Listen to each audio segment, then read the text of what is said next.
Good afternoon, everyone. Welcome to our webinar series, Smarter Together. This webinar series is hosted by Georgia Tech's Smart Cities and Inclusive Innovation Team. My name is Greg McCormick. I'm the director of the Georgia Smart Communities Challenge, a grant program offered through the Smart Cities and Inclusive Innovation Group. It's available to local communities and governments in Georgia. So I'd like to welcome to today's webinar on cybersecurity. The Smarter Together webinar series is an opportunity for you to learn more about important technological and communications topics in this new and unique time that we're in. So we're hoping that these individuals have very informative information for you on a variety of topics, and today's topic of cybersecurity is definitely one of those of high interest in these times. So we are recording today's webinar. It will be available for preview later, as well as the slides that the presenters used today. We ask that you use the Q&A area in the bottom right-hand corner of BlueJeans to ask questions. All those questions will be answered through a panel discussion at the end of the initial presentation time period. And the recordings and the slides will be available later this afternoon in the media area of our website. So again, I'd like to welcome you, and I'd like to welcome today's moderator, Eric Lopez. He's a research analyst with the Association of County Commissioners of Georgia. Welcome, Eric. Great. Thank you, Greg. I appreciate it. Welcome, everybody, to Smarter Together webinar series today. As Greg said, we're going to be going over cybersecurity and safeguards to that. Obviously, this current time period has presented quite the opportunity to discuss this with the pandemic going on. And we're glad to be able to welcome our panelists today. Our first will be Eric Toler. He would serve for 28 years in the Army and is currently the executive director of the Georgia Cyber Center. Following him will be Tim Callan, who is a senior fellow with Sectigo. After that will be Brendan Saltaformaggio, who is the Georgia Tech assistant professor for the School of Electrical and Computer Engineering and Computer Science. And last, following that up, will be Charlotte Nash, the current chairwoman of the Gwinnett County Board of Commissioners.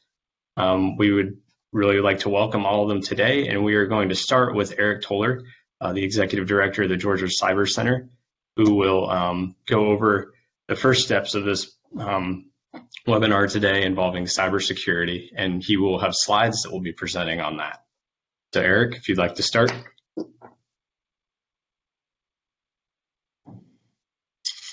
Yeah, thanks, Eric, and good afternoon, team. Can you guys hear me okay? Yes, we can. Thank you. Okay, awesome. Yeah, so first of all, I want to thank Georgia Tech Smart Cities team for this great opportunity, and also thank Eric Lopez again for being our moderator today. So this is such an important topic, one that I'm very passionate about. Since this was at the forefront of my military career, being both in the intelligence and the cyber fields, which for 28 years means this isn't a new topic per se, but very relevant to our current remote work posture. I was listening to the Smarter Together webinar a couple weeks ago, and a panelist mentioned that a positive aspect of COVID-19 was that it forced us to move forward faster in how we use technology to innovate. So in the case of cybersecurity and privacy, I think it's bringing criticality of a longstanding issue to the forefront. So I'm happy to talk about it today. But before I go into it specifically, I want to spend a couple of minutes talking about the Georgia Cyber Center, since much of our audience may not have heard of it. But before I do that, I want to explain why we need resources like the Georgia Cyber Center. So looking at this first slide, as a former intelligence officer, I like to start with the threat. And the graph on this slide is from the FBI's 2018 Internet Crime Report, which is open to the public and published each year. It's based on reported cases of Internet crime through the Internet Crime Complaints Center. So this data is a bit dated, from 2018, but it shows the severe uptick on that top line there from monetary losses going from 2017 to 2018, which if you think about what was going on then with trade negotiations with China, renegotiating or dropping out of the nuclear deal with Iran, et cetera, you can understand why that happened. So almost doubled between 2017 and 18. Unfortunately, this only represents a small fraction of the revenue loss in the United States.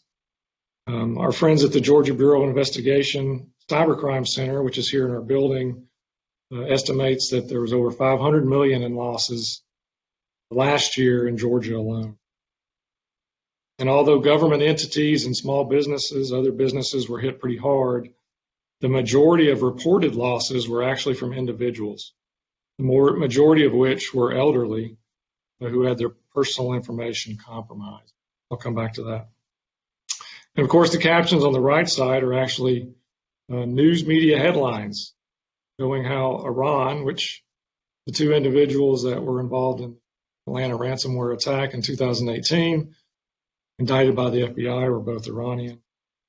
And of course, China, Russia. You could add North Korea to the list as well, who are all using cyber to steal intellectual property, affect our economy, influence popular opinion, our elections through propaganda, and have the capabilities to cause serious physical damage. So to make this problem even worse, we have a severe shortage of cybersecurity professionals across the country. So if you go to the www.cyberseek.org website, you'll see that there were 504,000 plus jobs available and over 18,000 in Georgia alone. So what is the state of Georgia doing about this threat? If you go to the next slide, please. We're actually doing lots of things, but one of the initiatives was the unprecedented investment of $106 million in the Georgia Cyber Center, which is both an economic development initiative as well as a cybersecurity initiative. Located here in Augusta and operated by Augusta University, but it's here primarily to take advantage of the relationship with Fort Gordon, where the U.S. Army is kind of going all in on their cyber capabilities for training, doctrine, capabilities development, and operations with the Army Cyber Command moving to Fort Gordon as we speak. But what is very unique about the Georgia Cyber Center, there you go, stop there, is that we're the only place in the country that we know of where government, private industry, and academia are permanently located in the same building with a common mission in cyber operations and cybersecurity, which you can see there on the slide. And just really quickly explaining about the ecosystem we're trying to create, not just here in Augusta, not just in the state of Georgia, but across the country. And one of those is to deliver relevant and affordable training and education to both the public and private sector, leveraging, again, the entire university system of Georgia, technical college system of Georgia, my training staff, and our private industry partners. Develop the workforce. That's really a big focus on K through 12 and how do we inspire young men and women to be in this career field all the way through professional training. Solving complex challenges, that's really on the innovation side. Again, leveraging both immediate capabilities development and research across the country. And then offering advice to policymakers. So we have access to a large group of experts in all sectors, and so happy to provide that advice. So that's our four critical tasks, and really our purpose is just to win, and that's win as a nation against these nations that are trying to do us harm in this space. So that provides a small glimpse of only one of the cybersecurity initiatives.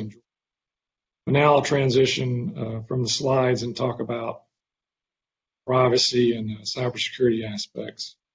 But to ensure we're on the same scene of music, I'll quickly define the two.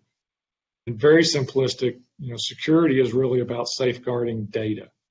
We're protecting against an unauthorized access of that data, whereas privacy is specific to identity. So it's safeguarding user identity or your personal information. So that said, you can intuitively see the overlap between cybersecurity and privacy if our personal information is a subset of the data we have to protect. There are certainly laws and regulations that dictate the protection of certain types of personal data. For example, the Health Insurance Portability and Accountability Act, or HIPAA, where doctors or anyone else for that matter cannot discuss your medical history or medical conditions with anyone else. But yet our medical records are a primary target of cyber criminals and nation states, which then dictates an increase in cybersecurity measures to protect it. What is less obvious, though, is personal data, which is either stolen, publicly available, or freely given away if you're social media, that a criminal or adversary will use to conduct social engineering or to exploit your private or corporate account. And if we have time, I'll give you an example later in the questions, personal example. Last thing I want to talk about is the conflict between security and privacy. If you go back to the definitions, you'll probably realize that you cannot have privacy without security, but you can have security without privacy, and you can go to China or Russia if you want examples of how that works. But for Americans, privacy is very important and is actually a constitutional right. So from the big picture, the U.S. Constitution dictates that Congress provide for the common defense. The president is the commander-in-chief of the armed forces, so clearly there is a constitutional responsibility of our elected officials to provide national security. But it's also a constitutional right in the Fourth Amendment, which states the right of the people to secure their persons, houses, papers, and effects against unreasonable searches and seizures, which now translates into the cyber domain. So we should have an expectation of privacy when we're talking on the phone to a colleague or friend or the data owner. So that certainly poses some challenges for the intelligence community and law enforcement. Terrorists and cyber criminals are using United States telecom and internet service providers, Gmail accounts to either communicate or launch attacks against us. But without going down that rabbit hole, the fundamental question we have as a nation that we should continually ask is how much privacy are we willing to give up in order to provide security? Again, I'll provide some examples later. You and your organization's leaders should be asking the same questions, especially during this increase in remote work. So when you work from home, you're extending the attack surface and vulnerabilities of your organizations. And I'm sure Brendan and Tim will talk more about this. But you're also potentially giving up some of your individual privacy. So when you click on that consent to monitoring button, you're giving someone else access to your data, which may be not a big deal if you're taking your work computer home, working off of that, which I highly recommend. But if you're using your home computer to log in, you may be giving up more than you realize. So again, you just need to understand what you're giving up to provide security, or what you're giving up when you click on those consent buttons, either to monitor or to use your personal data for marketing purposes. So I will stop there and turn it back over to Eric. Great. Thanks so much, Eric. I appreciate it. That was a great overview for us, and we appreciate your time on that. Our next speaker is going to be Tim Callan, who is a fellow from Sectigo. And Tim also has a few slides to go through. Tim, you can take it away. Thanks, Eric. I just wanted to real quickly define who Sectigo was. In case you're not familiar with us, Sectigo is actually the world's largest commercial certificate authority. And what that means is if we've heard of SSL certificates, or if we've heard of the idea of when I go to websites and you see that block button and it says you're secure or you're not secure, all of that is done through things we call digital certificates. And there needs to be somebody who can issue and manage and vouch for those digital certificates, and that's called a CA. And we are, as I said, the biggest commercial CA in the world. And so we have a particular viewpoint on this. We service more than 700,000 businesses worldwide. We sell into every country we're allowed to sell into, every kind of segment and business size, and government and education and nonprofit and enterprises and all of these businesses and SMB, all of these businesses. And so as we moved to this posture of suddenly sending almost all of our employees to work from home, we had to help companies navigate this. We had to help companies go from being I have a single-digit percentage of employees that don't go into an office to I have not high 90% that don't go into an office, and I need to do it now. I need to do it in a week. And so this, gave us a real perspective on what a lot of companies are going through. If we can go to the next slide. This is a little bit of a complicated slide, and I'm not going to try to explain all of it, but there's a few things on here that are helpful for us to look at. So our area of focus as a technology provider and as an R&D company and as a technology innovator and leader is really about identity. So I think Eric framed it nicely for us when you talked about the concept of security and the concept of privacy. And both of those concepts are facilitated by what we call identity. And what we mean when we say identity, we mean something really specific in a computer science world. What we mean is that a particular device, individual, or process is known to be what it claims to be. So how a lot of attacks happen is a lot of attacks involve false identity. I inject myself into your network and I pretend to be an actor inside of that network, but I'm not really an actor inside that network. And I harvest data, I issue commands, I give myself access, I create a backdoor, I have files installed. All of those things go on, oftentimes because someone has permissions that they're not allowed to have. And so we focus real hard on this idea of digital identity really in all aspects of the organization. So if someone logs in, you should be able to know specifically that they are the person they claim to be and they're nobody else. If a BYOD device comes into your network, you should be able to say this BYOD device is on the approved list or it's not. And if it is, you let it do its work, and if it's not, you don't. You should be able to have, if you have containers inside of your DevOps environment that are telling other processes to do things, you should be able to vouch for the fact that those are real and authorized, and they should be able to do that. If you have Internet of Things devices that are connecting in and saying, hi, I'm a smart meter, I'm going to give you some numbers now.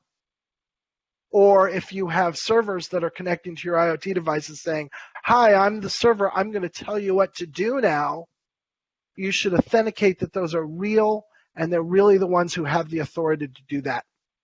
And at a high level, all of this blows up as part of a bigger concept that people talk about, which we call zero trust. And what zero trust means is that every single actor inside of your environment should have permissions to do only the things it needs to do when it needs to do them, and should be known to be that actor that has those permissions. And again, an actor isn't just a person. I'm an actor. I log in and I have a certificate attached to my name, but also my laptop is an actor. Also, a business process, a program that is running on our servers is an actor. Also, an IoT device that comes in and does things is an actor. Those are all actors. And so what we do is we help organizations put identity everywhere. And as they put this identity everywhere, it makes them much more secure. And it really is a foundational part of providing a secure, private, robust, future-proofed, high uptime set of digital services. And so I think I'll leave it there for now. And when we get into the roundtable, we can get into more specifics about how this plays into what's going on right now. Great. Thanks so much, Tim. We appreciate that. I just want to let everybody know that's watching right now as well. There is a Q&A option on your right-hand side. If you have any questions that you'd like to pose to the speakers, feel free to go ahead and type those in there, and we will get around to those at the end of this discussion. Also, just a little update, we are not going to be able to be joined by Chairwoman Nash today, so these will be our 3 speakers for the day, and we'll follow up with some questions as soon as we're done with this. Our next speaker coming up is Brendan Saltaformaggio. He is with Georgia Tech, and he is going to be working through some of the information with us regarding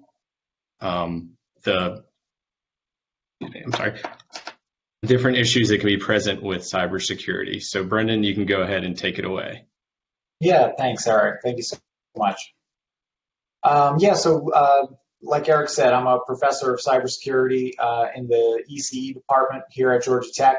I'm also the director of the Cyber Forensics Innovation Lab, which is where me and my group do all of our research. And our research really focuses on investigating and preventing these sorts of large-scale cyber attacks that we've heard a lot about so far in this webinar. And when you spend every day sort of working through these advanced cyber attacks, it starts to kind of warp your view of cybersecurity. You start to see everything in terms of cyber insecurity and what could possibly go wrong.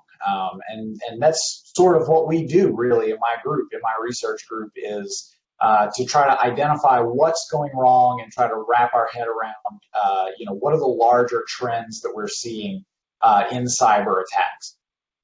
And since the beginning of this pandemic began, we've been seeing malware authors really exploiting the anxiety around the COVID-19 pandemic to attract victims with misinformation. And primarily, as we've heard, this is done for monetary gain. And my research actually has a unique vantage point on this. We actually study cyber attack evolutions in over 500,000 websites across the world in almost real time. So getting this sort of global view of how these attacks evolve is really important. And what we're able to do at that scale is to infiltrate and understand the distribution chains of these sorts of misinformation cyber attacks. So one of the things we're finding is there is ample financial incentive for attackers, especially during times like these when people are going to be really geared up and worried about sort of social unrest issues.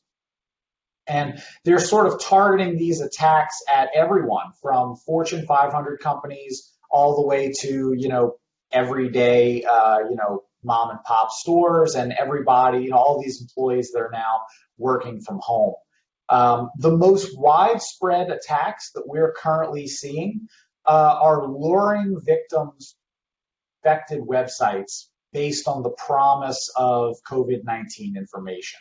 And that's a technique called black hat search engine optimization, where you're basically using popular search terms of the time to make infected websites appear much higher at the top of your search results, so that you get more and more clicks. You can generate more and more traffic to those infected websites.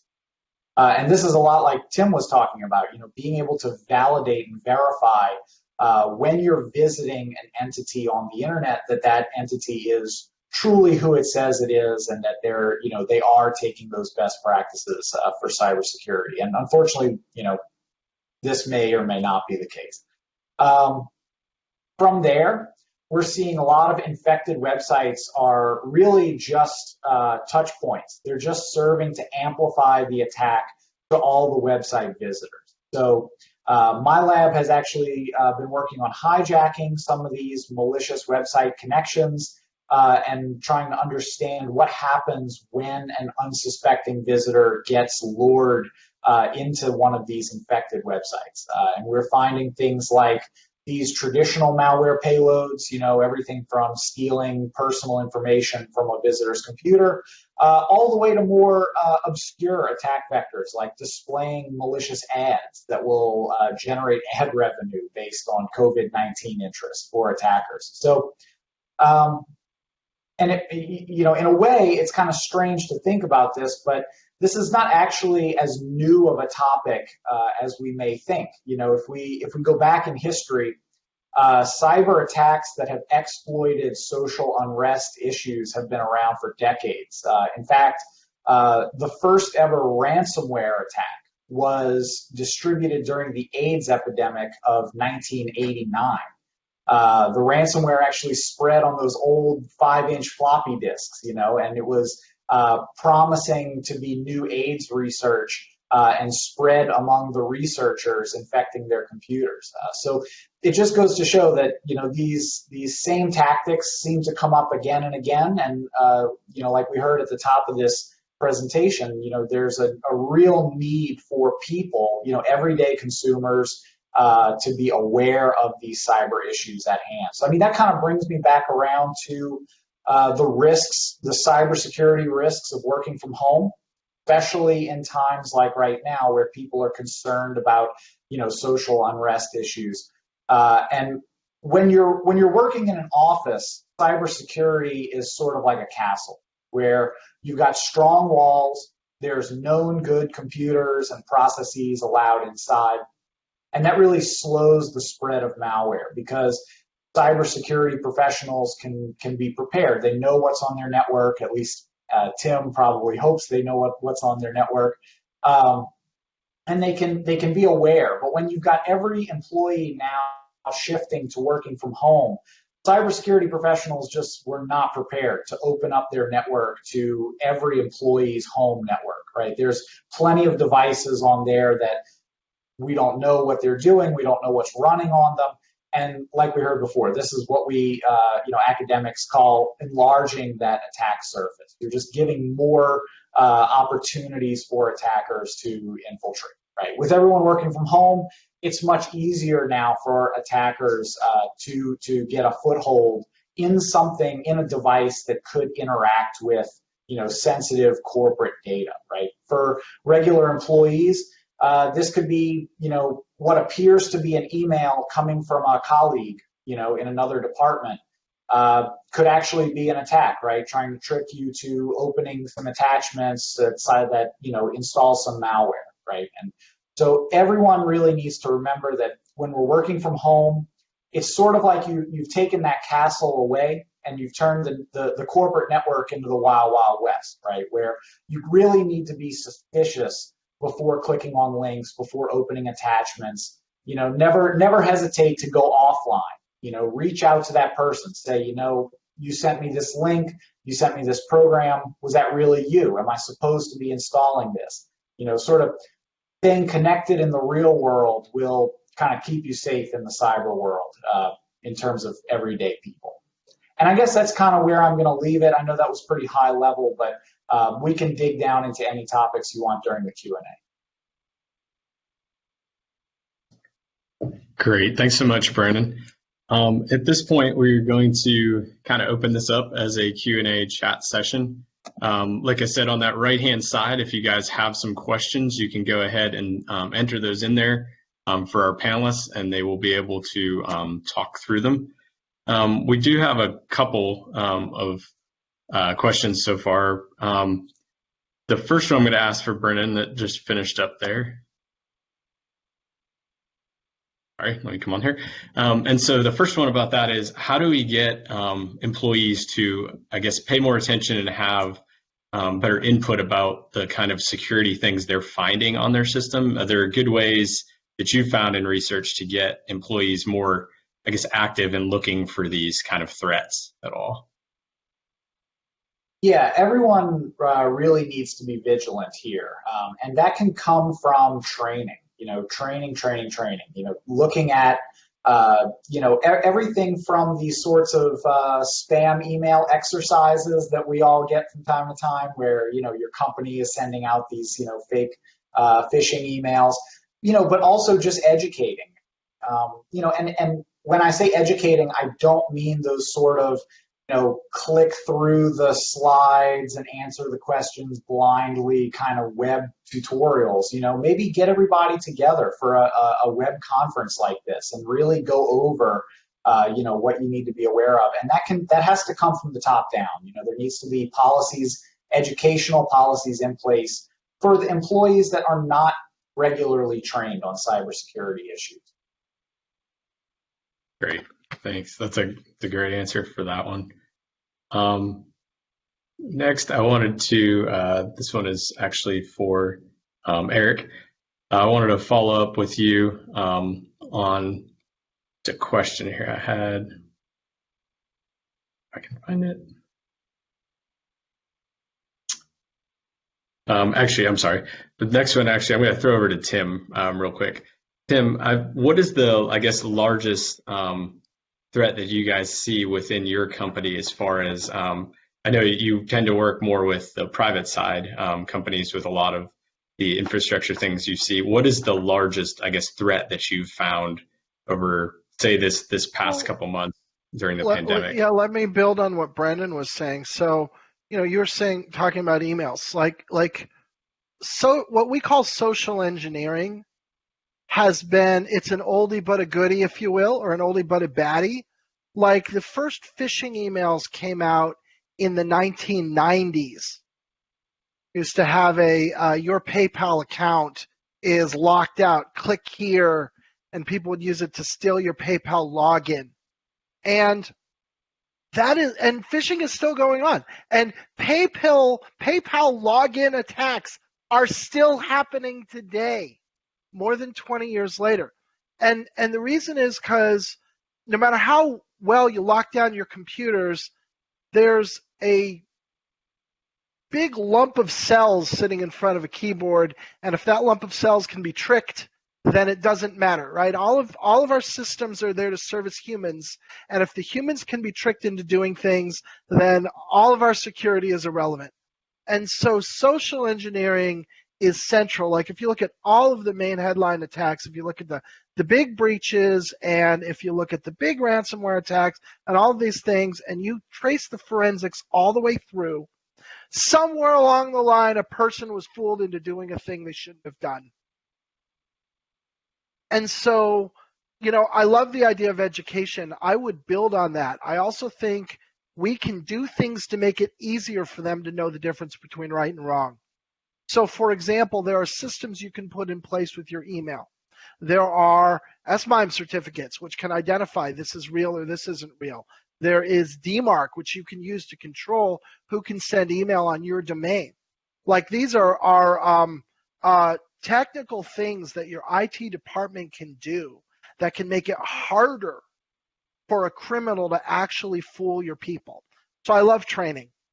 I think training is not enough.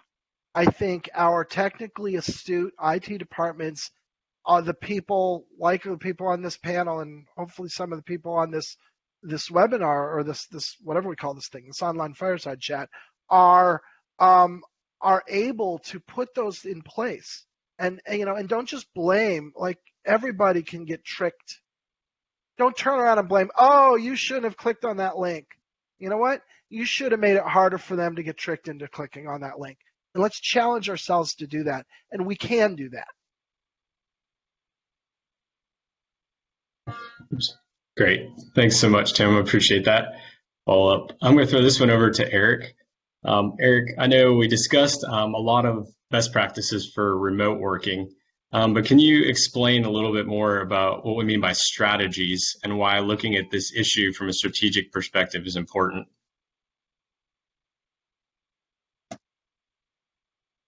Yeah, sure. Thanks, Eric. And just to add on to what Kim and Brendan said, leaders set the precedent on what's important in their organization. Training on security is important. You'll do it. And I completely agree with Brendan that just flipping through some PowerPoint slides or, is not training. You put the very minimal effort into that you can, and you get nothing. So creative things like creating escape room type activities that teach cybersecurity to different organizations so that it's hands-on and they get to have fun while they're doing it. Even in the Army, we did this, online training that drove me crazy. So we got to do better. So back to this strategy piece. One of my pet peeves in the military was using the term strategy and plan synonymously. They're two different things. So a plan is obviously much smaller, very precise objectives and milestones to accomplish a specific task, whereas a strategy is much larger with an overarching aim or vision with specific goals, objectives, and then supporting tasks related to specific ends, which your goals or objectives, and then your ways and your means. So when you look at how you're going to protect your network or your organization during this remote work, it really needs to be from a strategic perspective and not just looking for that silver bullet that doesn't exist. And so for an example, you define what the problem is. The problem is we're now having to work from home, and we're now introducing vulnerabilities into our network. You can go through and define that. The vision may be to enable effective operations across our distributed remote working network while maintaining confidentiality, integrity, and availability. If that's your vision, then how do you get to that? You define goals, which could be provide reliable communications to the workforce. That's one. Another one could be safeguard proprietary data or personal information, etc. A specific objective under one of those goals would be complete the implementation of a specific video teleconference application in our organization no later than a specific date, whether that's the end of 2020. Organizations that use multiple VTCs, again, introduce even more vulnerabilities, because that's additional training and stuff that you go to. And then your specific task then would be, update your software, purchase additional software licenses, workforce training. We all talked about how important that was. What's the plan? That would be an individual plan as part of your strategy. Policy updates. How do things change based on working in a workplace versus working at home? And then as we're talking about the balance of security and privacy, it's also the balance with operations. So, you can get into an aspect where you've got so much security, but you can't conduct business. Therefore, you're not making money. Therefore, you go out of business. So it's all these balances, and I think Brenda did a good job of highlighting the risk part of this, identifying what those are, and then those different aspects of how to attack those from a strategic perspective and not just doing one-off. If that makes sense. That's great. Thank you, Eric. I appreciate that. The next question I have is actually for Tim. The question coming in is, how do you see certificate authority maturity with the increasing number of bots being used in IT infrastructure services? And how can certificate authority evolution provide more protections for bot usage? So, this is, it ain't your grandfather's IT security environment anymore, right? So once upon a time, we used to have rooms that we owned that only our IT people could go in, and there were certificates sitting on racks, and it was a small enough number that you could count them, and that was your whole world, right? You'd walk around and I'd say there should be 87 lights and they should all be red, and as long as that's the case, I'm okay, right? And that is not the world we live in anymore. We have public cloud, we have IoT devices, we have AI, and all of these things are fundamentally changing the way it works. And earlier on, someone talked about this concept of a castle. For a lot of people, the concept of the castle doesn't really work anymore because there aren't walls anymore. And so we used to think of, usually use the analogy of, the borders of my nation. And inside my nation, we're safe, and all I've got to do is protect the borders. But our environments have turned into we're more like an archipelago. And every island could be approached by a boat at any time. And so what you need to do is you need to think about it differently, right? It's not like I have a hard perimeter and I have a green zone. Now I have a whole bunch of places that are all attack surface, and they're all potential victims, and they all need to be secured and protected. So, this is a bigger question than just bots, but bots is part of it for sure, right? So what does this wind up looking like? We're big believers in automation. We think that this whole world has moved beyond the realm of what human beings with spreadsheets can handle successfully. You need software to help you. There's things that software does well, and there's things that software does poorly. But some of the stuff that software does really well is track your certificates and know when they're going to expire, right? I mean, that's the kind of thing that software is really, really good at. So you need that automation to help you. You also need to be looking holistically at your whole environment. And you also need to be thinking a lot about rogue CAs and rogue certificates. So what never used to happen, but happens all the time now, is people make stuff, and I don't even know who those people are. They're rolling up to some business unit. They're rolling up to some department. They don't roll up to the CIO. They don't roll up to the CISO.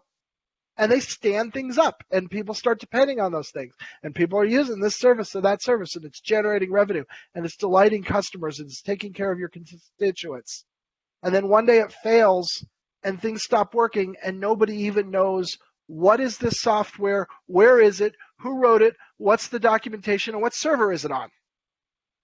And how do you fix something when that's the case? So now we get into this idea of governance, right? So what the modern IT department is doing is they're saying every single thing that's running in our department is a potential vulnerability. It's a potential threat. It's a potential breaking point.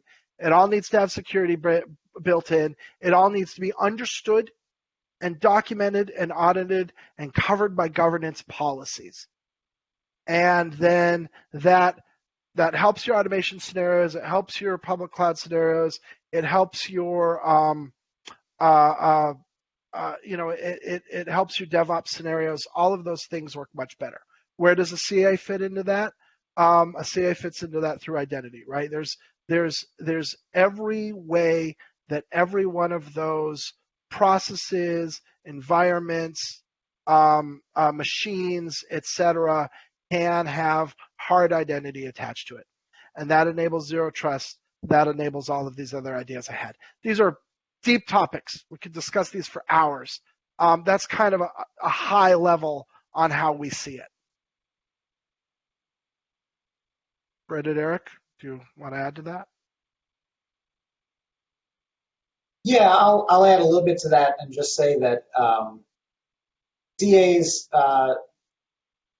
they're a piece of a whole, right? I mean, there are software, firewalls, and there are audit logs, and I mean, like Tim said, I mean, this is a 50-year conversation we could have on this topic, but yeah, it's really up to coming from the top down, setting standards, setting policies that say, our IT department has got to spend a huge amount of its time removing those blind spots. You've got to, without it coming from the top down, everyday employees are not going to be able to identify, like Tim said, a bad link versus a good link, right? But there is infrastructure in place to help identify good link, bad link, good email, bad email.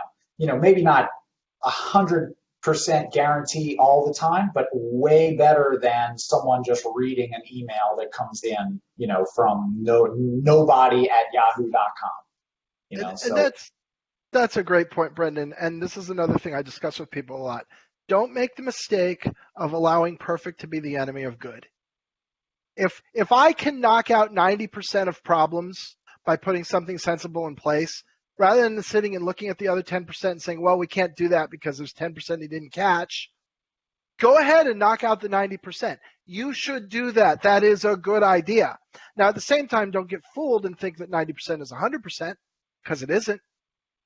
But take those measures that incrementally improve are valuable, and they should be done even if they're not complete and total and absolute and 100% on. Sorry for the jump in. No, that's great. I appreciate that, guys. It was a great discussion about that. I've got two more questions that are posed so far, and like I said, feel free to use that Q&A chat on the right-hand side of your screens if you're watching. But we have two more that I'll get through, and I'm going to kind of throw it around to each of you. We'll go ahead and we'll start with Eric, and then Brendan, and then Tim. We'll go in that order with these next two questions. But the first one is, why should you care about sharing personal information on social media or other applications that contain your personal information? And just kind of, if each of you can take about maybe 2 minutes and kind of just explain that a little bit from your perspective. Eric? Yeah, good. This is where I get to share my personal experience, but it just baffles me on how much information we give away, particularly in social media. If you look at all your security questions on all your accounts, pretty much you can find all those in your data that you give away. And so my personal story is, I won't name the bank, but my personal account was compromised just a few months ago because they answered one of my security questions. And it was like, what was the name of your elementary school or something? But they had called the bank maybe 20 times and tried to answer other questions and didn't do it. And so when I dug into what actually happened, when I got the notification that, hey, someone just changed your password and security, I finally got someone to tell me what had happened. And how did they know to block my account? And they said, well, people kept calling and answering the wrong security questions. And I'm like, but yet you still gave them access to that after the 20th time that they got it right? I mean, I was, needless to say, furious. I haven't changed my bank account because it's connected to my insurance and everything else, but I was a little perturbed. So, it just kills me how much we give away and compromise or use the same passwords on multiple accounts to include our work account and our home account. So just be cognizant. And the other thing I'll say is be wary of Siri and Alexa. Probably been in conversations where you're talking and all of a sudden you get Siri say, hey, what would you like? And so just know when you're having conversations that those applications are listening to what you're saying, which means someone else could be listening to what you're saying. So you're giving away free information without even knowing about it verbally. And I'll stop there. Yeah, so giving away information publicly on like social media, for example, is a real double-edged sword that I think is not well discussed enough. I don't think there's enough knowledge among the populace of what's going on. So you may feel that it's very benign to, post tons of pictures to Facebook, right? But what if I told you that the absolute best law enforcement facial recognition software that is right now being abused to track protesters runs 100% on social media people's uploaded photos? They did not have to steal photos or buy them.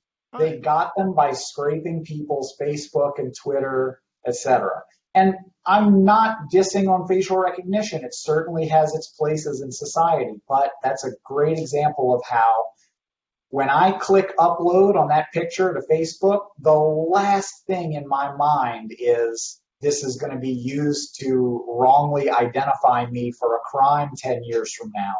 But that's the double-edged sword of social media and of privacy and of data privacy and what you give away when you say this picture of me or my address or my occupation or anything else that you say is now public on a social media platform or something like that. You are literally giving that away to the world for whatever it'll do with it. So more education. Maybe it's the professor in me saying that, but more education on this topic. Yeah, so there's a variety of social engineering attacks built around this too, right? It's all about social engineering. So, for example, there's an attack where people will be contacted by what they think are friends of theirs who say, I'm in trouble. It usually goes something as follows. I'm traveling out of the country and my wallet's been stolen. I don't have any paperwork. And if you can wire $500 to this Western Union in this city, I will pay you back when I get home. You know, your friend says that. You're like, oh, yeah, he's not going to steal my $500. I'll help him out. I'm in trouble. Well, it's not your friend, right? Your friend is at home doing whatever they're normally doing. And what happens is people mine friend information in social media until they get to the point where they can put together a sensible attack. And people fall for it. I mean, you see why people would fall for it, right? It makes great sense. This is also a big one in what we call spear phishing. Spear phishing is when you go after a high value target, like let's say in a big organization, this could be a decision maker at a company or someone with the authority to spend money or something along those lines, and you build a carefully constructed message that comes in through email or text or whatever that pretends to be a trusted peer or a trusted coworker and tricks that person into doing something they shouldn't do. Hi, it's the CFO. We have the following situation, blah, blah, blah, blah, blah. We need to wire $50,000 to our vendor right now. And by lacing that with the kind of information that you think only the CFO would know, that's how they sell that. So you have what they call advanced persistent threats. People with, career cyber criminals who sit at desks and this is what they do for a living. And they sit and they construct these things and they put it together, right? And you can't do that to steal $50 out of someone's PayPal account because the economics don't work. But you absolutely can do that to steal $50,000. And they do. Or I need you to look at this and that's how they get their ransomware installed. Or I need you to send me the following and that's how they steal, critical business secrets that are worth lots of money. So that stuff does get assembled by people. And these, again, are just repeat attacks that career criminals or career attackers go back to or nation states go back to and use over and over and over again. So like Brendan said, right, it's a double-edged sword because on the one hand, we don't want to give up telling our friends about what's important to us. But at the same time, it does enable these other activities. And I don't know that there's a clean solution, unfortunately. I will actually, Tim, follow up on that and say, true, there's definitely not a clean solution. However, there are definitely countries that are doing it better than we are in terms of holding companies legally responsible to protecting your information, disclosing what information they have on you, making it easy to, delete or at least go through that information. Try an exercise, right? Make a fake Facebook account, wait a few months, delete it, and then research for it. You'll still find things. I mean, the connections are deep, even when you think you've deleted something from the internet. And there are many countries in the world that are doing better jobs crafting laws, including experts in crafting laws that really can tighten the security and control of people's information when they put it online. So hopefully, with time, we will adopt similar practices here. And CCPA is a start, right? California Consumer Protection Act is it's light. People describe it as kind of GDPR light, but at least you have the right to be forgotten. You have the right not to have your information sold. You have the right to know what is being collected. And that's more than you would have otherwise. And so at least it's a start. Yeah. That's a great point, guys. Thank you. We got one more question that came in here, and I'm going to throw this over to Eric, actually, because I know this was on one of your slides. Can you speak just briefly a little bit about the cyber attack in Atlanta in 2018 and I guess some of the ramifications of that?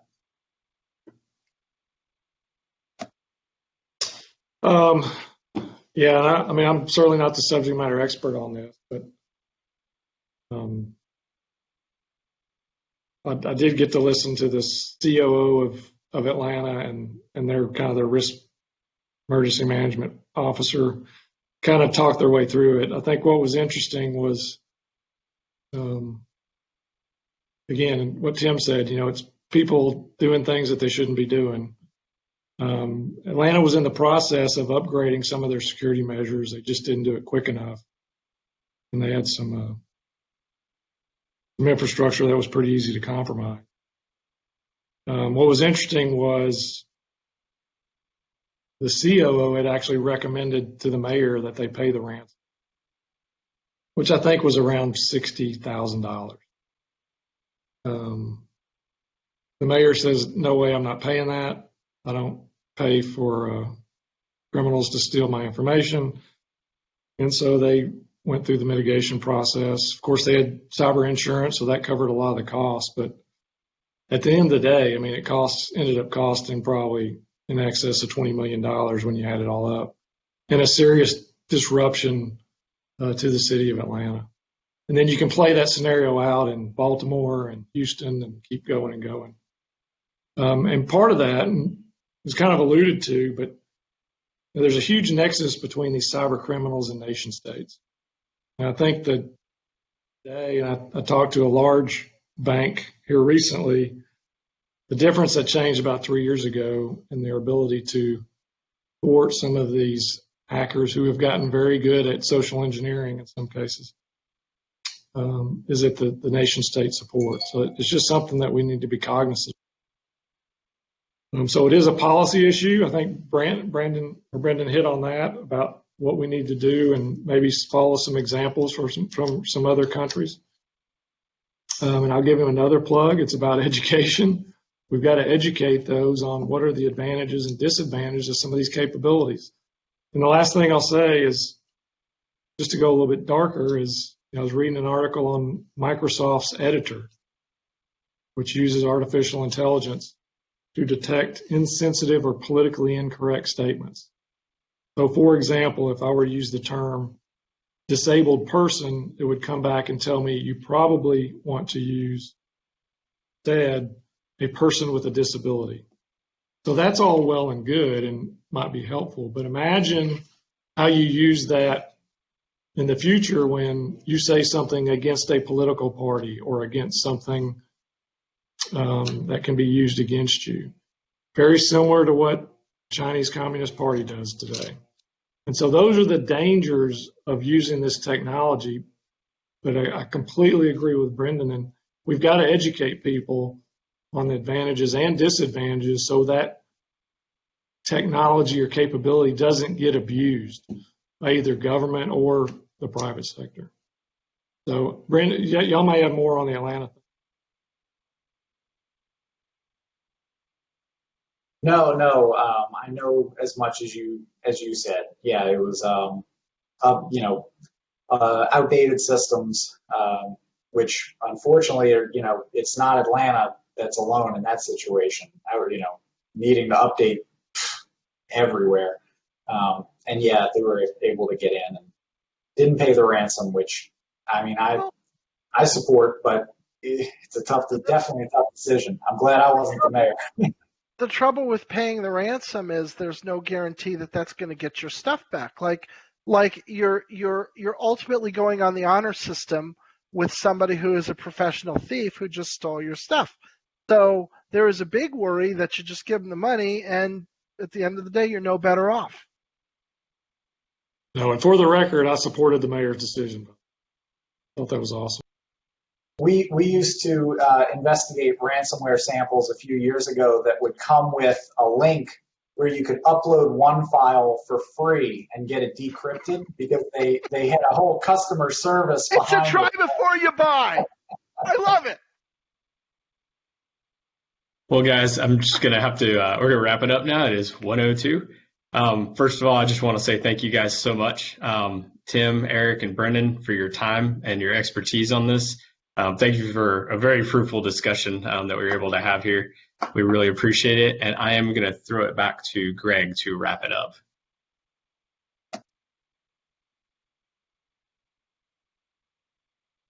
Thanks so much, Eric.